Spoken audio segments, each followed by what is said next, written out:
Today we're hanging out at the 2018 North American International Auto Show in Detroit. We're in the ZF display and we're going to investigate Vision Zero, See, Think, and Act, the technology ZF has, and learn a little bit more about the company as well.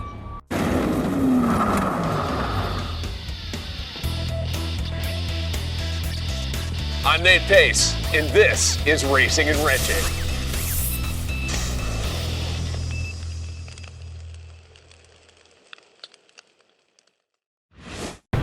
So the first question you might have is, who is ZF or ZF, depending on which language you speak? Well, ZF or ZF stands for Zahnrad Fabrik Friedrichshafen. Zahnrad for the Z or Z means gear tooth. Fabrik for the F means fabricator, and Friedrichshafen is the city in which ZF is based. A lot of people think that ZF stands for Zeppelin Foundation, but it doesn't. They did get their start making transmissions for Zeppelins, and they've made a name for themselves over the years making transmissions. But as you're about to see, they've expanded themselves so much more, not only by engineering and developing their own content, but also by acquiring other companies such as TRW, SOX, and the list goes on and on and on. In addition, developing partnerships with other companies along the way, which we'll come across as we make our way through the products. So, first up, what is Vision Zero?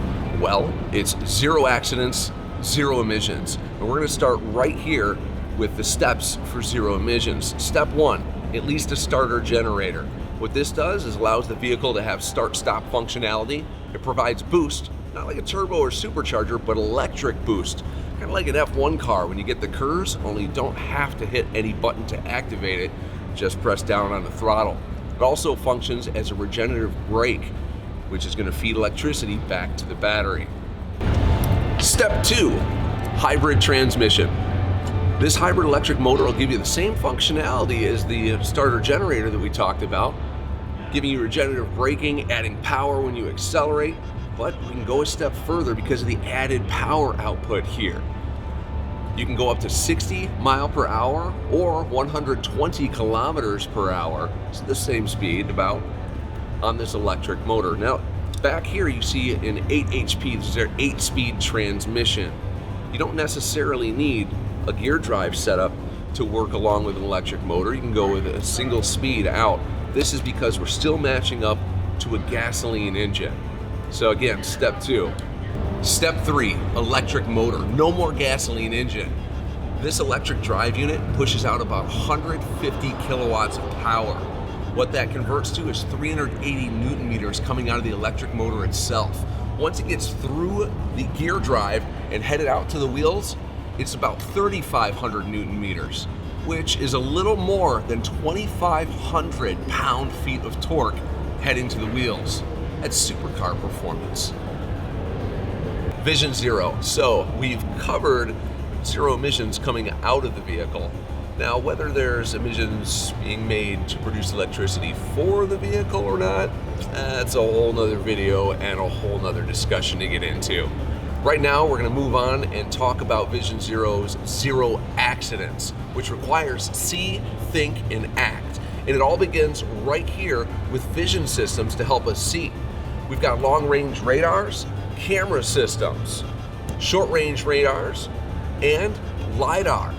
Now, this is a really cool piece of tech here with the LiDAR. It's solid state, unlike the conventional spinning LiDAR. To help explain that to you on what we can do with that, it's lighter weight, less moving parts, should equate to longer run times and durability. Familiar with old hard drive disks and how they spin around? If you had one in your laptop, bounced it around, you could damage the disk, correct? But with a solid state drive, you could pretty much drum away on your laptop and do no damage. When you're talking about a car, well, there's vibrations in automobiles, there's potholes out in the road, as well as many other things. Solid state sounds like a good idea to me. Now for the think portion. You have to be able to process all that visual information you're getting to be able to make a decision to help keep people safe. Safety domain computers help activate airbags, seat belts, all this sort of thing. But what we have here is the real trick, right? This is the Pro AI. ZF has a partnership with NVIDIA and this is the brains. There's 2 NVIDIA graphics processors in here, and they tell me that they can switch out the top processor to match whatever the OEM requirement is.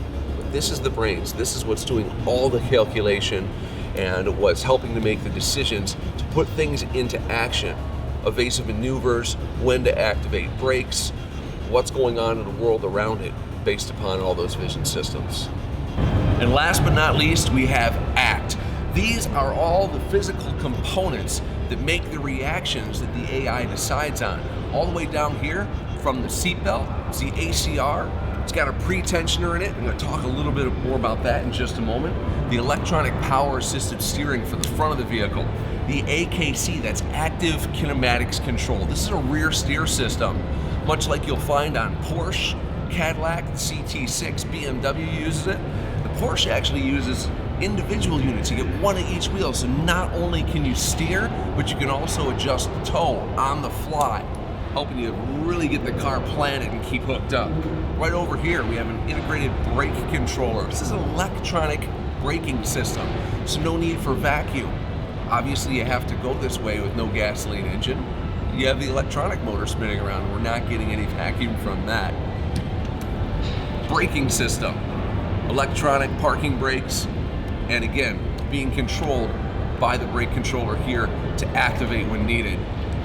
Suspension systems, CDC, that's continuous dampening control, so you can do all sorts of things like adjusting to the road conditions, even potholes, hang the wheel above so you don't drop in, giving you a smoother ride. So what is CDC? Well, it's continuous dampening control.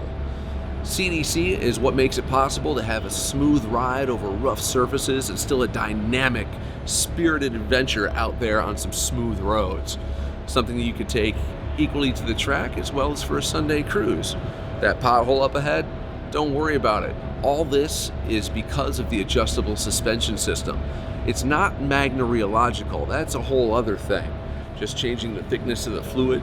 What could be faster? Well, changing valving is faster. And it can be done via an external control or an internal control like we see here. This is the ACR, it's an active control retractor. Now there's many different versions of the ACR that they have available, some with super lightweight composite materials, others with steel, and we even use electric motors to help give you haptic feedback as well as keep you safe when there's an accident. What happens right now, if you're in an accident, in a perfect seating position, a CO2 charge will go off, pull the slack out of the seatbelt, and then the airbags go off around you, keeping you safe. But how often are you in a perfect seating position when you get into an accident? Usually it's because you're distracted, right? So we might be coming over here to the side, grabbing our cell phone or a beverage out of the center console, playing with the radio, plugging in one of our devices to get a charge on it. If I'm down here and a CO2 charge goes off, I get a kickback, kinks my neck, and then I get hit by all the airbags. All those things meant to protect me are now beating me up. They're giving me injury. So what the ACR can do for that is pull you back into your seat before any of that happens, before you're in the impact. And this is thanks again to the vision systems that we have, as well as the electronics making the decisions, and then all the other technology. Activates the seatbelt, gets you in the seat. If you do get in a wreck, CO2 charge goes off, airbags go off, you go home healthy and happy. As long as the impact's not too hard, I guess, huh? As we move along though, again, electric power assisted steering, electronically controlled braking system, the artificial intelligence making the choices and all the vision systems that we have in place, might be able to avoid that accident altogether. And of course, that's the goal. How do we really see with these vision systems though? So, getting the visual information. First, it's important to note the difference between radar, LiDAR, and camera systems.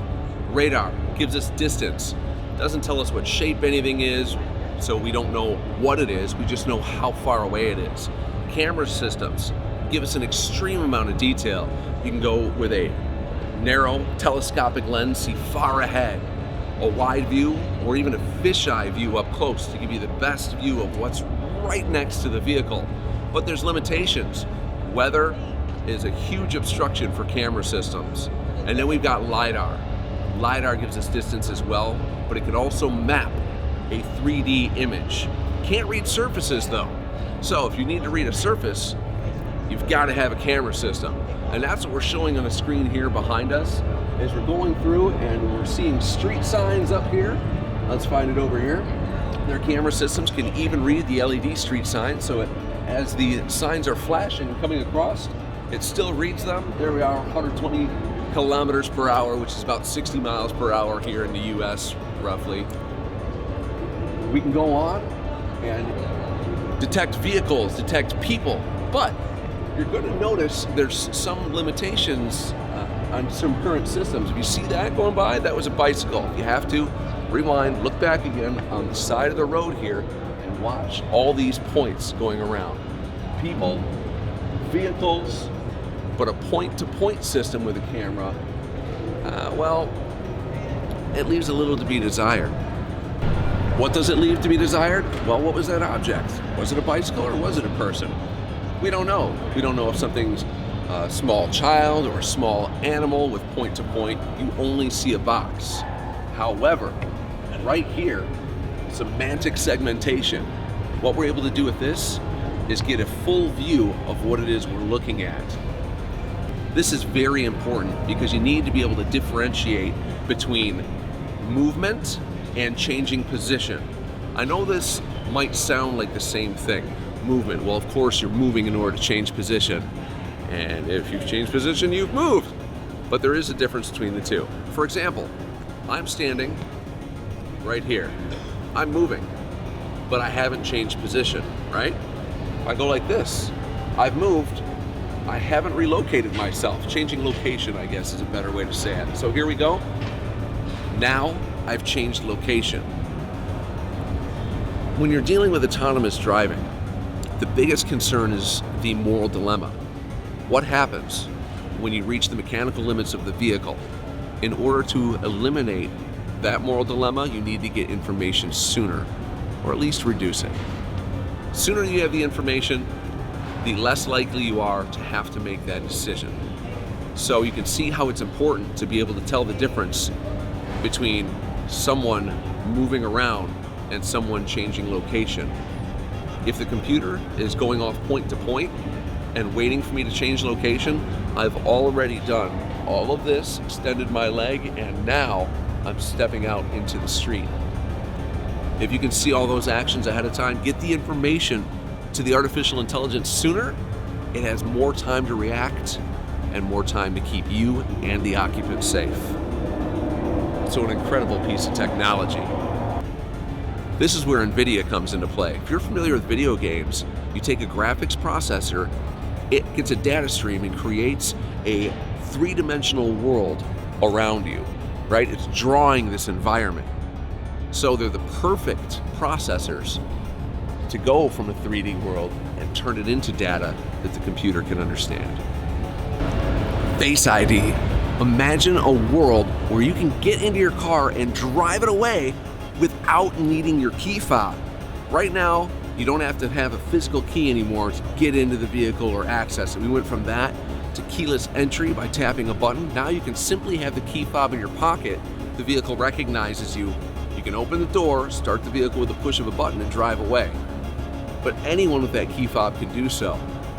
What if it had to be you?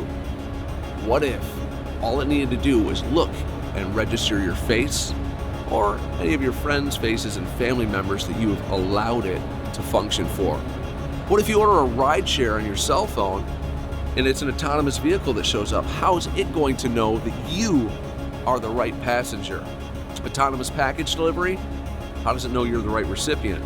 Well, Face ID is the answer, using not just one, but two cameras to give you a 3D image so you can't fake it out with a photo. Here at the auto show, it is running with just one camera, but it does the job. Come by and introduce yourself. It'll see you as a visitor and will welcome you into the display. I'll be here hanging out all week with ZF. So to wrap it up here at ZF, before we move on, the last stop is the skateboard they have here behind us, which is an intelligent, dynamic driving chassis, IDDC. Now, ZF doesn't make cars, but this is awfully close. They've got the suspension system, the braking system, the AKC for the rear steer, even a drivetrain thanks to that electric motor that we were showing earlier. Up front, again, steering systems, vision systems, and even the brains to run it all. So we've taken a tour around the booth, and this touches base on their passenger car segment, but ZF is much larger than just the passenger car division. They do commercial, mass transit, so trains, buses, semi-trucks, large scale industrial equipment, military applications to help with defense, renewable energy, aeronautics, marine. The list just goes on and on of all the things these folks here accomplish. I hope you enjoyed the tour. If you have any questions about the technology you've seen here today or anything else, feel free to reach out right down in the comments below or on Facebook, Twitter, Instagram, whatever you feel like, whatever's easiest for you. If you enjoyed the video and want to see more content, make sure to smash that subscribe button over there and we'll get some more out to you. Thanks for joining us here at the 2018 North American International Auto Show for ZF or ZF.